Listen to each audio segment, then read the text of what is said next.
Hello everyone, welcome to Sarah Shiksha Online. Today we are at day 15 of our basic rules of mathematics. आज की अपनी इस video में हम लोग मेंसुरेशन को कंटिन्यू करेंगे जो हमने लास्ट क्लास में स्टार्ट किया था। अपनी पूरी सीरीज में मैं आपको वीबॉर्ड मास से लेकर फैक्टराइजेशन तक अब तक पढ़ा चुकी हूँ, राइट? मेंसुरेशन में भी हमने मेंसुरेशन पार्ट 1 कर लिया है जो कि प्लेन फिगर्स का था। Today we will do mensuration part 2 that will be for solid shapes. ठीक है, सॉलिड शेप्स क्या होती हैं, उनका किस तरह से उनके फॉर्मूलाज होते हैं, वो आज की वीडियो में हम लोग डिस्कस करने वाले हैं। स्टार्ट करते हैं। सबसे पहले आता है क्यूब एंड क्यूबॉइड। तो सबसे पहले बेटा हम ये समझेंगे कि सॉलिड शेप्स होती क्या हैं। सॉलिड शेप्स में आपके पास 3 डायमेंशंस आती हैं, ठीक है, तभी उनको हम 3D ऑब्जेक्ट्स बोलते हैं। आपके आसपास जितनी भी चीजें हैं surrounding you, all are 3D। 3 dimensions मतलब they will have length, breadth and height. Okay, everything will be having some length, some breadth, some height. 3D is this 3D object आप ये समझ लो कोई भी चीज जो आप अपने हाथ से पकड़ सकते हो, राइट? जो आपके आसपास जितनी भी चीजें हैं, चाहे वो एक पेपर भी क्यों ना हो जाए, इवन अ पेपर, वो भी क्या है, 3D है। बेटा जो पेपर के ऊपर जो ये पोर्शन है दैट इज डेफिनेटली 2D, उसका सिर्फ लेंथ एंड ब्रेथ है, बट पेपर इटसेल्फ जो ऑब्जेक्ट आ गया है उसके पास थोड़ी सी थिकनेस भी होती है, right? So it will be having some length, some breadth and some height. ठीक है, इसी पे हम बात करेंगे क्यूब एंड क्यूबॉइड की। तो क्यूब इज, आप मान लीजिए एक स्क्वायर है, उस स्क्वायर को आपने उसकी ही हाइट से एक्सटेंड कर दिया है, उसको खींच दिया है, राइट? उस स्क्वायर को पकड़ के हमने उसके सरफेसेस से उसको खींच दिया है, तो वो क्या बन गया है, क्यूब बन गया है। जैसे कि आपके, खैर आजकल तो क्लासरूम्स में चॉक बॉक्स देखने को नहीं मिलता है, वरना हम लोग चॉक बॉक्स का एग्जाम्पल लेते थे। डाई, जो आपका खेलने जो लूडो वाला डाई होता है वो कैसा होता है, that is a cube. Okay, तो क्यूब के पास भी क्या है, 3 डायमेंशन हो गई, एक ये डायमेंशन है, एक उसके पास ये वाली डायमेंशन हो गई, and one is this, right? अब बेटा क्योंकि क्यूब की सारी डायमेंशन सेम होती है, हम उसको ए कंसिडर कर लेते हैं, सारी डायमेंशन को, ये भी ए, ये भी ए, ये भी ए। अब हम दो चीजें निकालते हैं जब भी 3D फिगर्स के बारे में बात करते हैं। We just don't call it surface area, we call lateral surface area, lateral surface area, and we call it total surface area. तो लेटरल का अगर आप इंग्लिश मीनिंग देखेंगे तो वो होता है साइडवेज, ठीक है ना, जो साइड का, जो साइड्स का सरफेस एरिया है, मतलब उस वाले एरिया में हम लोग बेस को, एंड ये जो दोनों बेसिस होते हैं, basically lower and upper basis जो होते हैं, इनको इंक्लूड नहीं करते हैं, ठीक है? तो लेटरल सरफेस एरिया क्या हो जाएगा इसका, देखेंगे बेटा, सारे के सारे आपके पास 4 फेसेस बचे हैं, राइट? क्यूब के टोटल फेसेस कितने होते हैं, 6। अब क्योंकि ऊपर और नीचे का आपने माइनस कर दिया तो टोटल कितने फेसेस बचे, 4। अब हर फेस का एरिया क्या है, ए स्क्वायर, साइड इंटू साइड, जो कि हमने पिछली वीडियो में अपने देखा है स्क्वायर का एरिया, राइट? तो 4 फेसेस का कितना हो जाएगा, 4a स्क्वायर। क्लियर है? और टोटल सरफेस एरिया में 6 के 6 आ जाएंगे, तो that will B 6a square. Volume, volume होता है द, आप देखिए समझेंगे एरिया क्या है और वॉल्यूम क्या है। एरिया है जो एक प्लेन में कवर्ड जो रीजन है, एक प्लेन के अंदर जो रीजन कवर्ड होता है उसको हम एरिया बोलते हैं। लेकिन वॉल्यूम होता है the region covered inside the boundary of an object, ठीक है? एक ऑब्जेक्ट की बाउंड्री के अंदर जितना रीजन है वो उसका वॉल्यूम। सपोज आपने एक पीस उठाया, एक ब्रिक उठाई, राइट? ये एक ब्रिक है, आपने ये ब्रिक उठाई और इसको एक टेबल पे रख दिया, तो बेटा जो सिर्फ नीचे का इसका एरिया होगा ना, ये क्या है, एरिया जिसमें जो कि एरिया कवर्ड है आपके टेबल पे, राइट? या अगर मैं बोलूँ इसका टोटल सरफेस एरिया, तो सिर्फ सरफेसेस का एरिया, सरफेसेस का एरिया होता है। लेकिन इस ब्रिक के अंदर कितना ज्यादा कंटेंट है, सब कुछ, दैट इज वॉल्यूम। ओके, तो जब भी आपसे पूछा जाएगा कि एक ब्रिक है और उसमें कितना सीमेंट लगा हुआ है, कितना मिट्टी से बना है, या कितनी है ना, कितना ज़्यादा उसमें कंटेंट है, मोटर वगैरह कितना गया है उसके अंदर, तो वो वॉल्यूम के बारे में बात करेगा। ठीक है। अब volume of cube is a cube. Fine. Surface area में क्योंकि 2 डायमेंशन इन्वॉल्व होती हैं तो इसकी यूनिट हमेशा स्क्वायर यूनिट्स आती हैं। भाई मीटर है तो मीटर स्क्वायर आ जाएगा, हाँ सेंटीमीटर तो सेंटीमीटर स्क्वायर आ जाएगा। क्यूब में क्या है, इसकी क्यूबिक यूनिट्स आती हैं। ठीक है, metre cube, centimetre cube and so on. तो अभी हमने स्टार्ट किया है, इसलिए मैंने सरफेस एरिया एंड वॉल्यूम पे इतना ज़्यादा बात किया। अब मैं आपको डायरेक्ट फॉर्मूलाज देती जाऊंगी। ठीक है, तो ये था क्यूब के लिए। क्यूबॉइड, क्यूबॉइड क्या फिगर होता है, जैसे अभी हम ब्रिक के बारे में बात करेंगे, दैट इज अ क्यूबॉइड। तो एक रेक्टेंगल है, रेक्टेंगल को एक दूसरी डायमेंशन से, ना तो उसका लेंथ ना उसका ब्रेथ, किसी और डायमेंशन से आपने उसको एक्सटेंड किया तो वो क्या बन जाएगा, क्यूबॉइड बन जाएगा। जैसे कि आपके स्कूल्स में, कॉलेजेस में डस्टर्स देखे होंगे आपने, राइट। तो डस्टर्स मोस्टली आपका क्या होता है, क्यूबॉइड शेप होता है। नहीं है क्यूबॉइड शेप तो क्या है, ब्रिक के बारे में बात कर लेते हैं। तो ब्रिक भी क्या है, क्यूबॉइड है। ठीक है। क्यूबॉइड के पास 3 डायमेंशंस होती हैं, L, B, L is length, B is breadth and H is height.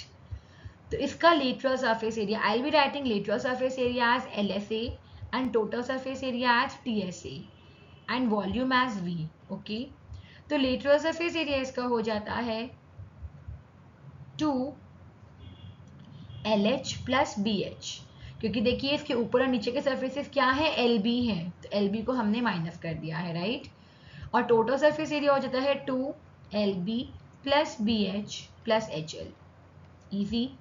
Volume हो जाता है L into B into H. Clear है, चलते हैं आगे। सिलेंडर एंड कोन, सिलेंडर होता है इस तरह का। सपोज एक वायर है, वायर को आप काटेंगे तो क्या होगा, अगर उसको एग्जैजरेट करेंगे तो that will be a cylinder. एक पेन है, एक पेन को अगर आप उसका एक पार्ट लेंगे that will be a cylinder, right. तो सिलेंडर में क्या हुआ है समझेंगे, एक सर्कल को किसी पर्टिकुलर हाइट से खींच दिया है ऊपर। ठीक है, ऐसा मैं आपको बार बार क्यों बोल रही हूँ, उससे फॉर्मूलाज को याद करना बहुत इजी हो जाएगा। आप समझेंगे कैसे। सपोज मैंने इसका लेटरल सरफेस एरिया निकाल लिया है। ध्यान रखिए बेटा, जितनी भी कर्व्ड बॉडीज हैं उनमें हम लेटरल सरफेस एरिया को कर्व्ड सरफेस एरिया बोलते हैं। क्यों, क्योंकि ये कर्व्ड बॉडीज हैं। Okay, so that is curved surface area. बेटा देखो, एक सर्कल की सर्कमफ्रेंस क्या होती है, 2πr। उसी 2πr को मल्टीप्लाई कर दें h से तो मेरे पास क्या आ जाएगा, सिलेंडर का कर्व सरफेस एरिया आ जाएगा। बाहर बाहर की बाउंड्री आ जाएगी, राइट। तो बेसिकली बाउंड्री चाहिए हमें, तो 2πr को मल्टीप्लाई कर दिया h से, और बेटा यही आपका curve surface area of cylinder का फॉर्मूला है। टोटल सरफेस एरिया में क्या करेंगे, हम दोनों बेसिस का एरिया भी ऐड कर देंगे। सपोज अगर ये r है और ये h मैंने पहले मेंशन नहीं किया, अभी देख लेंगे। r रेडियस मान लिया, h हमने हाइट मान लिया, तो it will B 2πrh plus, अब 2 सर्कल्स हैं तो πr स्क्वायर 2πr स्क्वायर हो गया। तो आपके पास फॉर्मूला आ जाएगा 2πr को हम कॉमन ले लें ब्रैकेट में h plus r। Very easy. और वॉल्यूम का फॉर्मूला होता है इसका, देखिए बेटा, अब इस सर्कल के एरिया को ही हम h से एक्सचेंज कर दे तो वॉल्यूम बन जाएगा, तो that will B πr square into h। ठीक है, कोन के बारे में बात करते हैं। So cone is like a birthday cap. Okay, तो अब बर्थडे कैप कैसी होती है, जैसे कि एक, कैसे इसको इमेजिन करेंगे, एक राइट ट्रायंगल को आपने इस एक्सिस के अलोंग रोटेट कर दिया तो क्या बन जाएगा, इट विल फॉर्म अ कोन। ठीक है, तो बच्चे अब यहाँ पे इसको हम बेस का रेडियस r ले लेंगे, इसको हम हाइट h ले लेंगे। बेटा इसमें एक हाइट और आ रही है जिसको हम स्लैंट हाइट बोलते हैं, जो कि ये वाला लेंथ है। ठीक है, अभी मैंने आपको बताया कि ये वाला यहाँ पे राइट, अगर हम एक ट्रायंगल को रोटेट करते हैं वो भी कोन बनाता है। So this is L, this is H, this is R। तो आपको पता है पाइथागोरस थ्योरम तो यूज होगी। तो फर्स्ट फॉर्मूला हम इसमें ये याद करेंगे एल आर और एच के बीच में relation, that is by Pythagoras theorem. क्या लगी यहाँ पे? Pythagoras theorem. ठीक है, फिर नेक्स्ट आता है इसका curve surface area. Curve surface area इसका होता है pi r l. And then total surface area में क्या होगा? पाई आर स्क्वायर भी ऐड हो जाएगा, pi r l plus pi are square. Pi are square कौन सा? ये बेस का area, so that will B pi R bracket में L plus R. Easy. Volume रह गया इसका। वॉल्यूम में क्या करेंगे? वॉल्यूम है बिल्कुल सिलेंडर वाला वॉल्यूम होता है, बस 1/3 होता है उसका। ठीक है, ऐसे ही याद करना है आपने। बिल्कुल सिलेंडर वाला वॉल्यूम है, बस उसका 1/3 होता है, तो 1/3 पाई आर स्क्वायर एच। परफेक्ट, आगे चलते हैं। Sphere and hemisphere. तो स्फीयर होता है जैसे बॉल, बॉल के साथ खेलते हैं आप, राइट? तो बॉल इज अ स्फीयर। उसका रेडियस कुछ, उसका भी सेंटर है बॉल का, तो उस सेंटर से लेके जो डिस्टेंस उसके सरफेस तक का होता है, that is its radius R. इसका बेटा आप देखो, अब बॉल में तो कर्व्ड, जितना कर्व्ड सरफेस है उतना ही टोटल सरफेस है, तो we just call it surface area. Okay, if you want to memorize it, you can just write surface area is equals to curved surface area and that is only equal to total surface area, और उसका formula होता है 4 pi are square. ठीक है, volume होता है 4/3 पाई r cube. चलते हैं हेमिस्फीयर। अब उस बॉल को ही बीच में से काट दिया। बेटा जब भी मून अर्थ इन सब के बारे में आएगा हम उन्हें स्फीयर कंसिडर करेंगे। वी नो, हमने पढ़ा हुआ है कि ये जो जितनी भी आपकी बॉडीज हैं, हेवनली बॉडीज हैं, ये परफेक्टली स्फीयर नहीं होती हैं, बट क्योंकि ऑलमोस्ट स्फीयर है तो मेंसुरेशन के टाइम पे हम उसको स्फीयर ही लेके काउंट करेंगे। ठीक है, हेमिस्फीयर, हेमी का मतलब होता है half, so half of the sphere. Half of the sphere, हमने स्फीयर को बीच में से काट दिया, बीच में से काट दिया, और ये अभी भी आर तो रहेगा ही।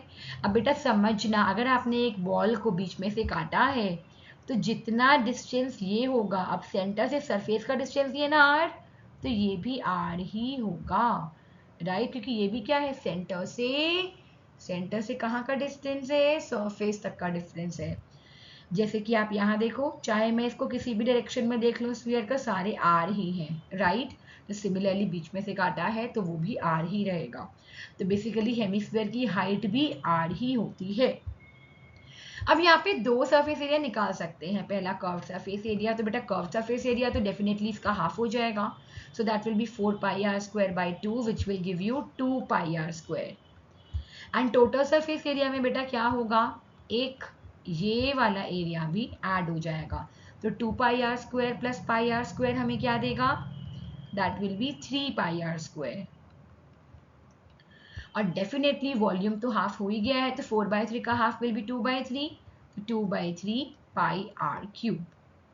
Is it clear? Very good, just let me write it clearly. या चलते हैं आगे। अब आता है फ्रस्टम। फ्रस्टम इज लाइक, आप मान सकते हैं जैसे आपके बाथरूम की बाल्टी है ना, जो आपका बकेट है इन योर बाथरूम, कैसे शेप का है वो? कुछ ऐसे शेप का है, ऐसे शेप का है, राइट? तो it is nothing but a part of a cone. ये क्या है? Frustum. Frustum is a part of a cone. तो इसमें दो रेडियाई आ जाती हैं। ध्यान रखिए, जो मैंने डॉटेड बनाया है that is not a part of frustum. ये सिर्फ आपको ये रियलाइज करवाने के लिए बनाया है कि मैं किसी भी कोन को ऐसे बीच में से काट दूं तो that will become a frustum. Okay, तो यहाँ पे दो रेडियस आ जाएंगी मेरे पास। एक ऊपर वाला रेडियस, इसको हम कैपिटल आर ले लेंगे, नीचे वाले को हम स्मॉल आर ले लेंगे। बेटा ध्यान रखना, ये सारे के सारे जो हम फिगर्स ले रहे हैं वो हम राइट फिगर्स ले रहे हैं। राइट मतलब होता है 90 डिग्री पे ही आप इनकी हाइट ले रहे हैं। ठीक है, ये जो कट रहा है, ये फ्रस्टम भी जो कटा है, ये मैंने स्लैंट में नहीं काटा है, ये परपेंडिकुलरली ही काटा है फ्रॉम द सरफेस। ओके, तो ये ध्यान रखना है, ये सारे फॉर्मूलाज इन पे एप्लीकेबल होते हैं और आपके कोर्स में भी यही फॉर्मूलाज आएंगे, so don't worry about that. Okay, अब इन दोनों सरफेसेस के बीच में जो हाइट है उसको हम ले लेंगे h। ओके, तो अब यहाँ पे अगर हम निकाली कि इस फ्रस्टम का सरफेस एरिया एंड ऑल क्या होगा, तो वो कैसे निकालेंगे? तो इसमें आप वॉल्यूम के लिए आप देखो इस तरह से मैंने फिगर बनाया है दोबारा से। तो this is capital R, this is small R, right. इसका मैंने स्लैंट हाइट एल ले लिया है, नीचे वाले का स्मॉल एल ले लिया है और टोटल एल प्लस एल हो गया है। ऐसे ही टोटल हाइट आपकी एच प्लस एच हो गई है। ठीक है। वॉल्यूम के लिए आपको कुछ ज़्यादा कोई फॉर्मूला ध्यान नहीं रखना है। You can what you can do, देखो आप लार्जर कोन में से, वॉल्यूम ऑफ लार्जर कोन में से आप छोटे वाले कोन का माइनस कर दोगे, volume of larger cone minus volume of smaller cone, तो आपको फ्रस्टम का वॉल्यूम मिल जाएगा, राइट। तो we will do like this only. ठीक है। फिर भी आपको लगता है कि जल्दी जल्दी मुझे कोई फॉर्मूला लगाना है एंड ऑल, तो आप उसके लिए एक फॉर्मूला ध्यान रख सकते हैं, that I am just writing here, and that will B pi h by 3. So h is this height. So I'm just writing a capital H. Fine. Pi capital H by 3. Pi capital H by 3. Bracket में r square plus r into r plus small r square. ठीक है। ये भी आप लगाएंगे तो आपके पास volume of frustum आ जाएगा। ध्यान रखना ये जो हाइट है, I am just writing it again, ये जो हाइट है ये आपके फ्रस्टम की हाइट है। Okay, perfect. So likewise we can have the formulas for CSA and TSA। Curve surface area का दो तरह से हमने फॉर्मूला लर्न करेंगे, एक स्मॉल एल के साथ और एक कैपिटल एल के साथ। स्मॉल एल आपका स्मॉलर कोन वाला लेंथ है, ठीक है, स्लैंट हाइट है। So that is pi L R square minus R square upon R, या आप याद कर सकते हो pi into capital L into R plus R. ठीक है। ऐसे ही TSA में या तो आप ये वाला कर्व सरफेस एरिया लगा के प्लस दोनों बेसिस का एरिया ऐड कर देंगे, pi are square plus pi are square, या आप ये वाला भी यूज कर सकते हैं, इसी में आप pi are square plus pi are square को ऐड कर सकते हैं, that will also be total surface area of the frustum. Okay, so that is about frustum. Frustum में प्लीज आप डायरेक्ट फॉर्मूलाज लर्न कर लेंगे। वॉल्यूम के लिए तो आप लगा सकते हैं, कर्व सरफेस एरिया वगैरह बहुत ज़्यादा कंफ्यूज कर सकते हैं। ओके, बट अगेन एक अच्छी न्यूज़ ये है कि फ्रस्टम पे क्वेश्चंस काफ़ी कम आए हैं, तो आप होप कर सकते हैं कि आपके में भी फ्रस्टम पे क्वेश्चंस नहीं आए। ठीक है। बाकी हम लोग हमेशा प्रिपेयर्ड रहते हैं एग्जाम के लिए, तो हम फॉर्मूला ज़रूर लर्न कर लेंगे। नेक्स्ट आता है और जो लास्ट टॉपिक है वो है आपका पिरामिड। पिरामिड हम कब बोलते हैं, किसको बोलते हैं, हम समझेंगे पहले। आज तक हमने ये जो आपने जो अलग अलग इजिप्ट के पिरामिड वगैरह देखे हैं वो कैसे होते हैं। हम देखते हैं कि नीचे एक ट्रायंगल है, ऊपर एक बेस है, और इस नीचे वाले ट्रायंगल के जो तीनों के तीनों वर्टिसेस हैं वो इससे कनेक्टेड होती हैं। ठीक है। और इस तरह से हमारे पास नीचे एक बेस आता है, एक साइड में ट्रायंगल है, एक ये वाला ट्रायंगल है, और एक पीछे वाला ट्रायंगल है। ठीक है। इस तरह से हमारे पास पिरामिड बनता है। तो पिरामिड में बेस जो है ना बेटा, वो ट्रायंगल की जगह कोई और भी हो सकता है, स्क्वायर भी हो सकता है, उसको हम स्क्वायर पिरामिड बोलते हैं, पेंटागन भी हो सकता है, राइट। तो we can have any base. तो अगर बस आपको ध्यान रखना है, कोई भी बेस है, सपोज स्क्वायर ले लेते हैं हम, कोई भी बेस है और ऊपर एक पर्टिकुलर वर्टेक्स से उसके सारे के सारे कॉर्नर्स कनेक्टेड है हमारे पास, तो वो मिलके एक पिरामिड बनाता है। क्या बनाता है? एक पिरामिड बनाता है।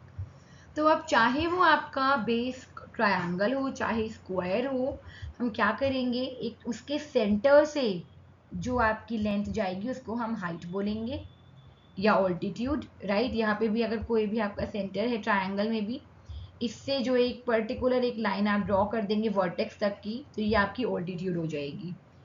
ठीक है। तो यहाँ पे हमारे पास जो फॉर्मूला आता है वॉल्यूम का, पहले देख लेते हैं।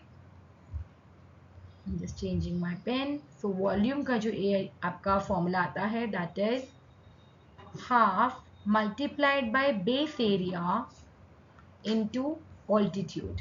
ठीक है, half into base area into altitude, that is height.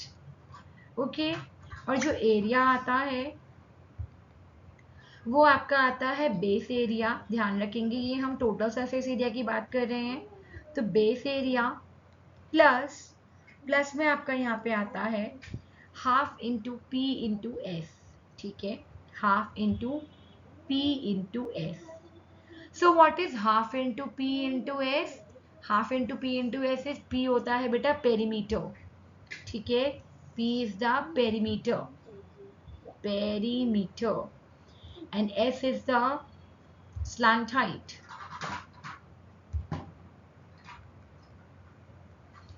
Perimeter किसका? बेस का, ध्यान रखेंगे, पेरीमीटर ऑफ बेस, ठीक है।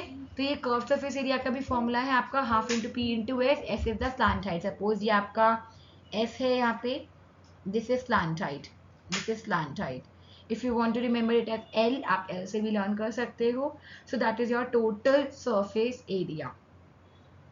आई होप ये क्लियर हुआ है आपको। अगेन इसमें भी आप डायरेक्ट फॉर्मूलाज याद करेंगे, ठीक है, पिरामिड का वॉल्यूम एंड एरिया का। तो I have tried to cover all the solid shapes in this particular video. फिर भी आपको लगता है कि कोई पर्टिकुलर शेप रह गई है जो कि कुछ पेपर में पूछा हुआ है, या आपको लगता है कोई पर्टिकुलर कॉन्सेप्ट रह गया है इसमें बताना, तो डेफिनेटली आप मेरे को कमेंट सेक्शन में कमेंट करके बता सकते हैं। Thank you so much, stay tune to Saral Shiksha online. हमारी ऑलमोस्ट वीडियोस खत्म हो गई हैं बेसिक मैथ्स की, और अगर आपको ज्वाइन करना है बाकी की आगे एसएससी की क्लासेस के लिए एंड ऑल, तो डेफिनेटली आप मेरे चैनल को सब्सक्राइब कर लीजिए। अभी के अभी इस वीडियो को लाइक करिए और सब्सक्राइब कीजिए, शेयर कीजिए। Thank you so much. एक लास्ट पोर्शन हमारा बचा है ज्योमेट्री का। I would like to tell you कि geometry is not a very small topic, बहुत छोटा टॉपिक नहीं है। It contains a lot of topics inside it, okay. तो उस जो एक अम्ब्रेला टॉपिक है ये ज्योमेट्री, उसके अंडर हम बहुत सारे टॉपिक्स हैं हमारे पास, तो उसको धीरे धीरे करके ट्राई करेंगे हम एक वीडियो में कवर करने का, क्योंकि that will be just basic. अगर आपने और उसको डिटेल में पढ़ना होगा तो एसएससी की वीडियोस में मैंने उसको डिटेल में उसके हर टॉपिक को समझाया हुआ है, तो आप वहाँ पे उसको फॉलो कर सकते हैं। So thank you so much, stay tuned, all the best.